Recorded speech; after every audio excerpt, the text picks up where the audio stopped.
महिला दिवस आज हम बात कर रहे हैं, तो उसके पहले हम छोटा सा मैं भी बोलूंगी, थोड़ा सा मैं भी बोलूंगी। आज बोलना आपको ज्यादा है, लेकिन मैं थोड़ा सा बोलूंगी। हमारा मोटिव क्या है तो इंटरनेशनल वुमेन्स डे।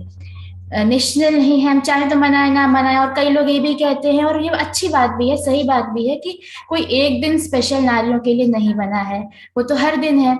लेकिन आज हम कुछ खास याद करते हैं, और मेरे ख्याल से जितना मैं समझती हूँ कि ये हमें याद करने के लिए जरूरी है, नारियों को याद करने के लिए जरूरी है कि उनकी क्या वैल्यू है आज के दिन। हम तो उसको याद करने के लिए भारत की नारी हमारा मकसद है। आज हमारा जो माँ की पाठशाला आपके सामने रख रहा है, वो ये है कि हम Indian culture, Indian brought up, Indian born, और उनकी जो संस्कृति से जुड़ी हुई है। एक मिनट में अपना ऑडियो डिस्कनेक्ट कर लूं। जो संस्कृति से जुड़ी हुई है हमारे माताएं, जो रही हैं पहले देवियां, उनकी बात हम यहाँ पे करें और ये बताएं कि हमारा जो संस्कृति है, हमारा जो धर्म है, हमारी जो परंपरा है, वो नारी को पीछे रखने में नहीं, नारी को बराबर बराबर भी नहीं, ऊंचा दर्जा देने की बात कर रहा है। तो एक छोटी सी प्रेजेंटेशन मैं यहाँ पे रख रही हूँ। बेशक आप सबने बहुत अच्छा से तैयार किया होगा। थोड़ा समय आप हमारी तैयारी को भी दें तो अच्छा लगेगा। आज निकाल के मैं कुछ ऐसे पॉइंट्स लाई हूँ जो शायद मैंने भी नहीं सुने थे, इतने ध्यान नहीं दिया था इन बातों पे, और ना ही आपने कभी शायद इतना दिया हो। तो थोड़ी गहरी पॉइंट्स हैं।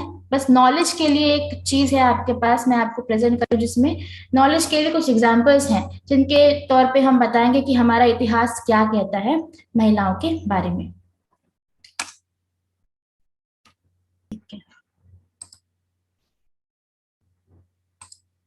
तो जब हमारे यहाँ बात होती है तो कहते हैं कि ब्रह्म जो अ, परमात्मा ब्रह्म है, ब्रह्म उनसे उत्पन्न क्या है, पुरुष और प्रकृति उत्पन्न हुए हैं। तो वो नर और नारी है। जहाँ पुरुष नर है वहां प्रकृति नारी कही गई है, मतलब नारी रूप है। नर और नारी का उत्पन्न, ब्रह्म को किसी लिंग उपयुक्त से नाम नहीं दिया गया है कि ब्रह्म कोई लिंग विशेष है। उससे जन्मे नर और नारी हैं। तो नर ही भी उतना ही इंपॉर्टेंट है इस संसार के लिए, जो रची है ब्रह्मा जी ने सृष्टि उसमें, और नारी भी उतनी ही इंपॉर्टेंट है। ये सारी जो चीजें हैं वो वेदों की चीजें हैं, जो मैं आपको अभी यहाँ पे दिखा रही हूँ। त्रिदेव, जहाँ हम कहते हैं त्रिदेव हैं, धरती के हमारे प्राणी मात्र के, मतलब पालक, संहारकर्ता, जनता, ये सब कुछ है। तो ब्रह्मा विष्णु महेश है, लेकिन ये भी आप जानिए कि ये भी कोई अनुष्ठान होता है, या जब भी कहीं वेद पुराण में बात आती है किसी अनुष्ठान की ब्रह्मा विष्णु महेश के द्वारा, तो वहां महालक्ष्मी, महासरस्वती, महागौरी के बिना, अपने अर्धांगिनी के बिना वो अनुष्ठान पूर्ण नहीं होते हैं। वो जो भी जिस तरह त्रिदेव हैं इधर हमारे विश्व के संचालक, वैसे ही त्रिदेवियां भी उतनी ही इंपॉर्टेंस रखती हैं। अथर्ववेद में बताया गया है कि वैदिक काल में सभा समिति सदस्य के रूप में नारियों का चयन होता था। आज हम पार्लियामेंट में बात करते हैं कि हमें एक जगह मिली है, कुछ परसेंटेज मिले हैं, या किसी कोई भी चुनाव होता है उसमें एक परसेंटेज होती है महिलाओं के लिए, या रिजर्वेशन होता है। वो रिजर्वेशन ही नहीं, पहले हमें उतना ही समान अधिकार हमारी सभाओं में हम महिलाओं को मिलता था।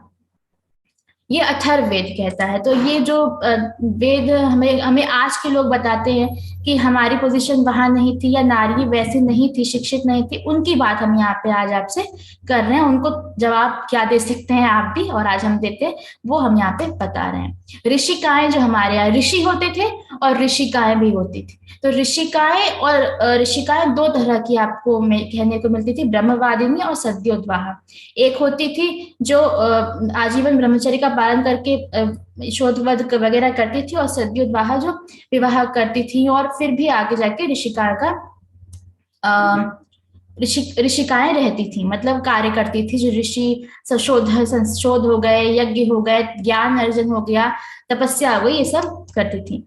पाणिनि ने के जो पाणिनि आपको संस्कृत के बहुत बड़े संस्कृत के फादर बोलते हैं, तो पाणिनि को बोलते हैं उनके ग्रंथों के। तो उसमें उपाध्याय, आचार्य, इनकी बातें आती है। मतलब टीचर्स उस समय उपाध्याय, जैसे उपाध्याय मतलब शिक्षक, टीचर्स, वो फीमेल्स भी होती थी। ये किस काल की बात हो गई? वेदों की बातें हो गई। अब जैसे कहते हैं कि तपस्विनी, क्या तपस्विनी नहीं थी, क्या तपस्या, जब हम बात करते हैं कि सारे शोध हुए, जब हम ऋषि ऋषि परिचय लेते हैं अपनी क्लासेस में, तो हम कहते हैं कि शोध हुए।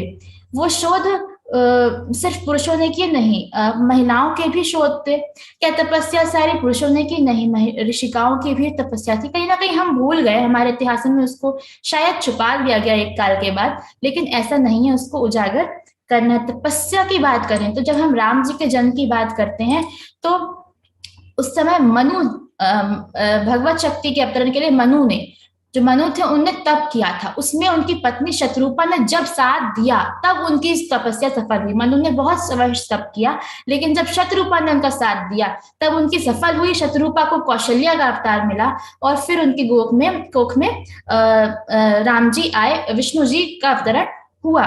तो ये शत्रुपा का, राम जी का अवतरण था। इसी तरह कश्यप ऋषि थे, उनने जब अदिति के साथ तप किया, तो कृष्ण जी आए। अदिति को यशोदा का वो मिला, रूप मिला। यशोदा ने पाला पोषा, वो किसको? विष्णु की शक्ति को।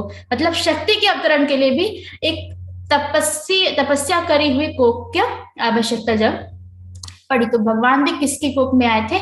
आदित्य और शत्रुपा की तपस्या के फल स्वरूप उनकी कोख में आए थे। अनुसुईया के तप से चित्रकूट से बही मंदाकिनी नदी। आपको पता है भागीरथ ने, भागीरथी गंगा जी का अवतरण किया, लेकिन हमने नहीं सुना कि मंदाकिनी का अवतरण कैसे हुआ। अनुसुईया जी ने जब तप किया था, वो भी महर्षि थी, मतलब ऋषिका थी। उनने जब तप किया तो चित्रकूट से मंदाकिनी नदी, मतलब मंदाकिनी को बहने पे विवश होना पड़ा वो वही। अब इसके बाद हम बात करते हैं माताओं की। माताएं, अब आप सब माताएं तो बहुत ही इंपॉर्टेंट है, आपने सुन भी रखे हैं नाम, हमारे संस्कृति में आते हैं। मदालसा का नाम सुना है, माँ मदालसा का नाम सुना है, और सीता माता का नाम सुना है। उसी में से एक आपको यहाँ बताते हैं, योग विद्या के कक्षीवान बहुत बड़े ज्ञाता माने जाते हैं योग विद्या के। तो इनकी माता थी उशिष, और इनने कहा भी है कि इनके जो लेख मिलते हैं, उनमें भी मिलता है कि उनकी माता से ही उनको योग विद्या की शिक्षा मिली। इसी प्रकार सेम स्टोरी जाती है पंचशिख ऋषि के, जो योग विद्या में प्रकांड पंडित माने जाते थे, जिनने जिनने भी शिक्षा किससे ली है? उनकी माता सुलभा से। शकुंतला, यहाँ पे जब हम बात कर रहे हैं तो आपको अपने शिशु को बताते रहना है कि देखो, जो आप समझ रहे हो वो हमारी जो इतिहास है वो वैसा नहीं है। हम नीचे नहीं है, हम बहुत ऊंचे पद पे हमें पोजीशन दी गई थी, हम थे और हम हैं। शकुंतला, शकुंतला की स्टोरी आप सब जानते हैं, और उनके पुत्र के बारे में भी जानते हैं, जो भरत थे, जिनने शेर के दांत तक गिनने, ऐसे कहते हैं, बहुत वीर थे। और बचपन में ही उन्होंने शेर के दांत गिनने जितना बड़ा कार्य किया था। इसके बाद इनका नाम, इनके नाम पे हमारे देश का नाम भारत पड़ा। उनने भी, शकुंतला ने भी अकेले अपने शिशु का पालन पोषण किया था। सुनीति, इनने भी अपने शिशु का पालन अकेले, मतलब अपने ही संस्कारों के बलबूते किया था। इनके कई सारे कहते हैं रानियां इनके साथ और थी। इनके बच्चे को, ध्रुव को, जिसको हम विष्णु जी के गोद में बैठने का अवसर मिला था, बचपन में ही इनने परमात्मा को पा लिया था ध्रुव ने। किसके फलस्वरूप, किसके संस्कार के? सुनीति के। सीता, आप सीता को देखिए, जिसको राम जी, ब्रह्मा जी, अरे हनुमान जी, सॉरी, राम जी, हनुमान जी, उनकी सेना, जिसने त्रिलोकपति रावण तक को धाराशाही कर दिया था, जिनकी सेना ने, उसकी सेना को 12 वर्ष के 2 बच्चों ने धाराशाही कर दिया। लव कुश ने, किसने पाला उनको? किसने पालन पोषण किया? सीता ने पालन पोषण किया था। तो वो साहस था सीता के अंदर। तो इसमें हम कहते हैं कि ये कुछ पंक्तियां थी जो मैंने लिखी थी, मैं उसको बोल लूंगा यहाँ पे, कि वो हमारी नारियों के बारे में, कि भारत की नारी कौन थी। कि वो सीता सी पवित्र निश्चल था, विफल हुआ रावण का छल। रावण ने छल किया था, रावण ने सोचा कि वो उठा के ले आएगा और विवाह कर लेगा, लेकिन उनकी पवित्रता इतनी स्ट्रांग थी कि उनने एक घास का तिनका लिया और कहा कि अगर मेरी जितना भी मेरा सत्यत्व है वो है अगर, तो मुझे छू नहीं पाओगे। और रावण कितना बड़ा विद्वान था, कितना बड़ा वीर था, कितना बड़ा तपस्वी था, लेकिन और शासक था, उस युद्ध कला इसमें थी, लेकिन उसने सीता माता कभी छू नहीं पाया। तो वो सीता से पवित्र निश्चल था, विफल हुआ रावण का छल। जनक सुता ठुकराई गई, लवकुश की गाथा गाई गई। और गढ़ा पिता से श्रेष्ठ जिन्हें, वो क्या अबला बेचारी थी, वो भारत की नारी थी। तो हम अबला नहीं है जो हमें कहते हैं कि इंडियन टैबू है, हम अबला हैं, या ऐसा ऐसा कुछ नहीं। हमारा इतिहास बहुत चीजों से, बहुत ऐसे एग्जाम्पल से भरा हुआ है। अब यहाँ बात करते हैं विदुषियों की। विदुषी मतलब विद्वान, ज्ञानी। तो क्या अब तपस्या हो गई, माताएं हो गई, जो एक आज भी हम रोल माताओं में हमारे यहाँ मिलता ही है, और आप सब कर ही रहे हैं एक प्रकार की तपस्या। बट यहाँ पे बात करते हैं विदुषी की, ज्ञानी, विज्ञान। इसमें क्या योगदान था? वैदिक मंत्रों का अवतरण ऋषिकाओं द्वारा, जिसमें शर्मा, लोपामुद्रा, घोषा, शशि, ये इनके नाम हैं। विश्वारा, ये ऋषिकाओं के नाम हैं। इनने वैदिक मंत्रों का अवतरण किया, इनने सूक्तियां लिखी हैं, इनका योगदान है वैदिक सूक्तियों में। और कहा गया है कि वैदिक मंत्र में ज्यादा योगदान ऋषिकाओं का है। इसके बाद अरुंधति को सप्तऋषि का पद भी मिला था। जो सप्तऋषि पद कहते हैं, उसमें अरुंधति को भी एक पद सप्तऋषि में मिला था। सप्तऋषि में उनको भी माना जाता था। ऋषि वशिष्ठ की जो शिष्या थी शची, वो बाद में इंद्राणी बनी, और उनके बारे में यही पुलोमा ऋषि की पुत्री भी थी। इसके बाद हम बात करें तो मनीषी ईला, ये मनु की पुत्री थी। और कहा जाता है जब यज्ञ हुआ, वाजपेयी यज्ञ मनु जी ने किया। अब कहते हैं कि नारियों को हवन का अधिकार नहीं था, नारियों को पूजा का अधिकार नहीं था, यज्ञ का अधिकार नहीं था, बैठने का अधिकार नहीं था, ऐसा कुछ नहीं था। जब मनु ने वाजपेयी यज्ञ किया और उनको कोई उसके योग्य यज्ञाचार्य नहीं मिला, कि यज्ञाचार्य कोई मिल जाए, तो उनको सिर्फ एक योग्य मिली, वो थी ईला। उस समय सिर्फ एक उनकी पुत्री जो थी वो मनीषी ईला मिली। इतना पद उनका वहां पे था। तो ऐसा कोई रिस्ट्रिक्शन नहीं था कि हम यह यज्ञ नहीं कर सकते या हम यज्ञ में बैठ नहीं सकते। इसके बाद गार्गी जनक दरबार में याज्ञवल्क्य से शास्त्रार्थ किया था। गार्गी का आप नाम सुनते हैं, और भी कोई माता उस पर बोलने भी वाली है मेरे ख्याल से। तो जनक दरबार में उनने भी याज्ञवल्क्य जी से शास्त्रार्थ किया था। याज्ञवल्क्य का नाम आप सबने सुना होगा, कान में तो आप सबके पढ़ा ही होगा। और उनसे शास्त्रार्थ किसने किया था? शास्त्रार्थ मतलब शास्त्रों पे जब हम प्रश्नावली करते हैं या बैठते हैं, दरबारों में होती थी समझने के लिए शास्त्रों को, तो गार्गी वहां पे थी। ये चित्र आप देख रहे हैं, उसको दिखाने के लिए है। फिर यहाँ पे आपकी आती है लीला, नहीं भारती। भारती पत्नी थी मंडन मिश्र जी की, ऋषि थे वो भी। और उनके शंकराचार्य जिससे शास्त्रार्थ हुआ था, मंडन मिश्र जी का और शंकराचार्य जी का, उसके बीच में निर्णायक मतलब जज का पद। आप ये समझिए, यहाँ पे जजमेंट देना है किसको? नारी को। तो वो पद किसको मिला था? अपनी भारती जी को मिला था। ये मंडन मिश्र जी की पत्नी थी, तो पक्षपात भी कर सकती थी, लेकिन सोचिए शंकराचार्य जी तक को भी ये यकीन था कि ये एक ऑनेस्ट आंसर देगी, ये इतनी विद्वान और इतनी गुणी है। क्योंकि आज हम चाहें तो अपने वाले को बैठा दे कि तुम्हें तो हम बता दे रहे हैं जैसे जैसे करना है। कई लोग आजकल होता है कि वोटिंग तक बता देते हैं कि हाँ आपको इसको वोट देना है, और घर वाले सब लोग जाके एक लाइन से वोट दे आते हैं। वो चीज यहाँ नहीं थी। इतना विद्वान और इतनी समझ यहाँ पे हमारे यहाँ होती थी। इसके बाद लीला, ये ज्योतिष विद्वान भास्कराचार्य जी की बेटी थी, और इनका जो शास्त्र था भास्कराचार्य जी का सिद्धांत शिरोमणि, इसका उत्तरार्ध मतलब जो एंड वाला जो एक सेक्शन है, उसको पूरा जो किसने किया है? लीला जी ने किया है। तो लिखा भास्कराचार्य जी ने था, लेकिन जो बच गया पार्ट, जो उत्तरार्ध था, वो कंप्लीट करने का काम किसने किया? लीला जी ने किया। ये विदुषियां थी हमारे यहाँ। इसके बाद बात करते हैं वीर बलवान साहसिक। कौन? एक बहुत ही फेमस एग्जाम्पल है सीता जी का। वो शिव जी का जो धनुष था उनके पास, वो उसको उठा लेती थी खेल खेल में। उसको जो कोई ना उठा पाया। कौन नहीं उठा पाया? इतने वीर आए, कोई नहीं उठा पाया। रावण ने उठा पाया, लेकिन कौन? राम जी ने जिसको उठाया, वो साहस, उतना इक्वल साहस किसमें था? सीता जी में था। तो यहाँ ये कोई शर्त नहीं थी, कुछ नहीं था, ये शर्त थी कि इतना बलवान तो होना चाहिए जो इसके बराबर, सीता के बराबर हो सके।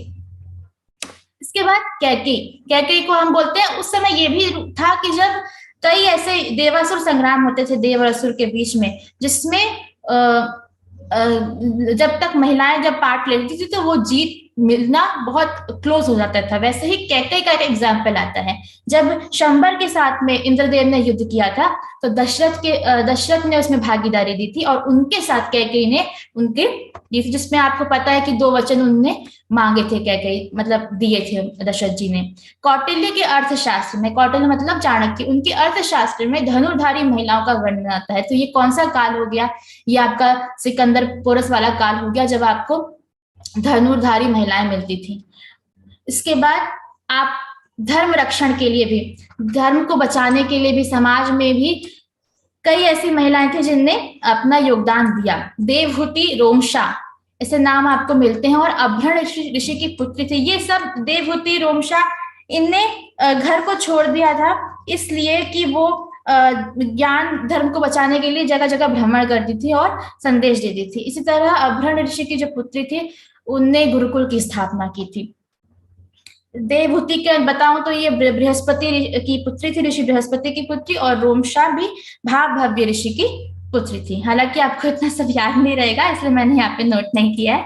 इसके बाद हम बात करते हैं ये पत्नियों के बारे में, मतलब धर्म पत्नी जिनकी बात करते हैं, तो क्या था वहां पे? आपने वही एग्जाम्पल देखे हैं विद्योत्मा और कालिदास के। कालिदास के एग्जाम्पल आते हैं, महामूर्ख कहते हैं उनको, महामूर्ख थे वो। और जब विद्योत्मा बहुत बड़ी ज्ञानी थी, तो सबने वो सबको कहती थी कि जो मुझसे कंपटीशन, मतलब जो मेरे बराबर शास्त्रार्थ कर लेगा, मैं उससे विवाह करूंगी। सब हार जाते थे, तो लोगों ने चिढ़ के उनको ऐसे व्यक्ति से शादी करवाई जो मूर्ख था, कालिदास था। लेकिन कालिदास जी को भी उनने अपने इस तरह उनको परखा, उनको जाना कि उनने उनको सही राह दिखाई। वो अभी आप गीत सुन रहे थे कि कालिदास हम सोई प्रतिभा, शक्ति तुम्हें निखार, रत्नावली तुम्हारा गौरव, तुमको रहा पुकार। रत्नावली की बात करते हैं तो तुलसीदास कामुकता में एकदम मग्न थे, और उनको वो एक दिन जब उनको घर पे रत्नावली नहीं थी, तो अपने मायके में थी, तो वो वहां चले गए और सांप को रस्सी समझ के वो चढ़ के उनके समकक्ष तक पहुंच गए अपनी पत्नी के, रत्नावली के। तो रत्नावली को लगा कि अगर इतनी ही तुमने अपनी दृष्टि भगवान में लगा ली होती, तो शायद अब तक तुम्हें भगवान मिल गया होता, जितना तुमने यहाँ पे अपना मन लगा रखा है। तो उसमें तुलसीदास जी ने फिर क्या रचा, तो आप जानते ही हैं, रामचरितमानस। उसके बाद हम बात करते हैं भामती और वाचस्पति मिश्र जी की। वाचस्पति मिश्र जी अपना ग्रंथ पूरा कर रहे थे, और उसके लिए भामती जी ने क्या किया था कि वो धन उपार्जन, सारा उपार्जन जो भी घर चलाना होता था, पैसे कमाने थे वो, और खाना पीना सब वो करती थी। और काम कौन कर रहा था? वाचस्पति जी क्या कर रहे थे? अपना ग्रंथ पूरा कर रहे थे। इसके बाद नेतृत्व के क्षेत्र में आप सबके पास एग्जाम्पल्स हैं, आज कई एग्जाम्पल्स आप देने ही वाले हैं, जिनमें से इंद्राणी, जिसकी मैंने कहा शची, जिनको इंद्राणी क्यों कहते हैं? इंद्र जी की पत्नी हुई वो बाद में। तो गांधारी पता है, धृतराज जी ने धृतराज जी अंधे थे, गांधारी जी ने शासन मतलब सारे निर्णय लेती थी। पद्मावती, आपने नाम सुना ही है, पद्मावती के निर्णय बहुत क्रूशियल टाइम पे उन्हें बहुत गहरे निर्णय लिए। और लक्ष्मीबाई जी की बात आप सब करने वाले हैं, तो अहिल्याबाई जी, और इस तरह से आपको पता है। इसके बाद एक और आता है कि सामाजिक उत्थान हेतु विवाह किया। विवाह विवाह का भी रीजन रहा था। वहीं मैत्रेय जी की बात मैत्रेय जी ने याज्ञवल्क्य जब जानने लगे, तो उनसे कहा, याज्ञवल्क्य जी की एक और पत्नी थी कात्यायनी, उनसे याज्ञवल्क्य जी ने कहा कि दोनों लोग बांट लेते हैं, याज्ञवल्क्य जी की जो संपत्ति है मैत्रेय और कात्यायनी में बांटी जाएगी। तो जब कात्यायनी बांटने लगी, लेकिन जब मैत्रेय जी ने कहा कि मुझे तो आत्म साधना के पथ पे जाना है, मैंने विवाह इसलिए किया था, तो मैत्रेय और याज्ञवल्क्य का जो संबंध था वो आत्मा की साधना के लिए और अग्रसर हुआ। सुकन्या जी ने च्यवन से विवाह किया था। च्यवन ऋषि अंधे थे, तो उनकी शोध साधना के लिए सुकन्या जी ने विवाह किया कि वो सारे साधन संपत्ति जो भी चीजें थी वो इकट्ठी कर सके, उनके शोध में उनकी हेल्प कर सके। सावित्री जी ने सत्यवान से विवाह किया था, वो भी वनौषधि शोध कार्य कर रहे थे। सावित्री सत्यवान की कथा आप सबको पता ही है। इस प्रकार कहने का तात्पर्य ये है कि जो हमारा जो वेद है वो कहता है, यत्र नार्यस्तु पूजन्ते रमन्ते तत्र देवता। जहां जहां नारी का पूजन होगा, जहां नारी पूजित होगी, वहां पे देवता रमनते मतलब भ्रमण करेंगे। यत्रैतास्तु न पूज्यन्ते सर्वास्तत्र फलः क्रिया। जहां पूजन नहीं होगा वहां सब कुछ हो जाए, सारे चीजें हो जाए, लेकिन उस क्रियाओं का फल कहीं नहीं मिलेगा। तो नारी के, हमारा शास्त्र कहता है कि नारी पूजित है, नारी श्रेष्ठ है पुरुषों से। आज हम किस में भाग रहे हैं? आज हम भाग रहे हैं बराबरी में। और ये किस लिए है? हम स्वतंत्रता चाहते हैं। हम निश्चित तौर से स्वतंत्रता हमारी छीनी गई, नारियों की स्वतंत्रता छीनी गई, निश्चित तौर से हमारी स्वतंत्रता छीनी गई। लेकिन आप ये जानिए कि आज हम क्या स्वतंत्र विचार रख रहे हैं। हम स्वतंत्रता को चाह रहे हैं, लेकिन हम स्वच्छंदता की तरफ भाग रहे हैं। हम फ्रीडम फ्रीडम करते करते, फेमिनिज्म फेमिनिज्म करते करते करते फेक फेमिनिज्म की तरफ भाग रहे हैं। हमें क्या लग रहा है कि हम शायद पुरुषों के बराबर हो जाएंगे, या उनके बराबर के वस्त्र पहन लेंगे, या उनके बराबर का हम हर चीजें कर लेंगे, तो हम उनके बराबर हो जाएंगे और हमें हमारी पोजीशन मिल जाएगी सोसाइटी में। बट हमारी पोजीशन हमें वेस्टर्न सोसाइटी की तरह जरूर मिल जाएगी। जो पाश्चात्य परतंत्र विचार हैं, हमारे विचार आज भी उनके विचार से लिंक्ड है कि हाँ, वो कपड़े पहनेंगे या उस तरह से हम बिहेव करेंगे तो हमारा जो वेस्टर्न कल्चर है उसमें हम आ जाएंगे, हम मॉडर्न हो जाएंगे और हमारे स्टेबलाइज हो जाएंगे। लेकिन आप ये सोचिए कि ये आपके स्वतंत्र विचार हैं कि नहीं। ये आपका खुद का चॉइस है, बट आप आज एक बार ये सोचिए कि क्या ये आपका स्वतंत्र विचार है? क्या आपने स्वतंत्रता पाली है? वो स्वतंत्रता जो भारत की नारियां कहती हैं, विद्वान होना, इस लेवल का विद्वान होना, इस लेवल का ज्ञान, इस लेवल का तपस्या, क्या वो स्वतंत्रता आपके अंदर है? आप उतनी स्वतंत्र हैं आज भी अपने विचारों से? इस बात पे आज हमें गौर करने की जरूरत है। मात्र किसी होड़ में जाने से अच्छा है, आज आपको मैं पूछूं कि 10 नारियों के नाम बताइए जो आज के टाइम में आपको दिखती हों, जो आदर्श हो आपके लिए, और 10 भारत की नारियों के नाम बताइए। आपको याद होंगी 10 नाम आज के। कुछ लोग को पता होंगे कि जो आज की पैदाइश हो, आज के टाइम के, आज के टाइम के हों, उनके बारे में हम मोस्टली, किसी हमें याद होगा तो किसी मिस वर्ल्ड का नाम याद होगा, किसी हीरोइन का नाम याद होगा, किसी इसका नाम होगा। हमारे आदर्श होंगे, लोग हैं आज भी, लेकिन हम उनको ढूंढ नहीं पा रहे क्योंकि हमारा दिमाग एक तरफ शिफ्ट हो रखा है कि हमें उस कल्चर को हम अप्रिशिएट कर रहे हैं, जहाँ की कल्चर को, हमें अपने कल्चर को भूल रहे हैं, हमारे अप्रिशिएशन को भूल रहे हैं। हमें किसको अप्रिशिएट करना है और किसको नहीं करना है। आज का जो पूरा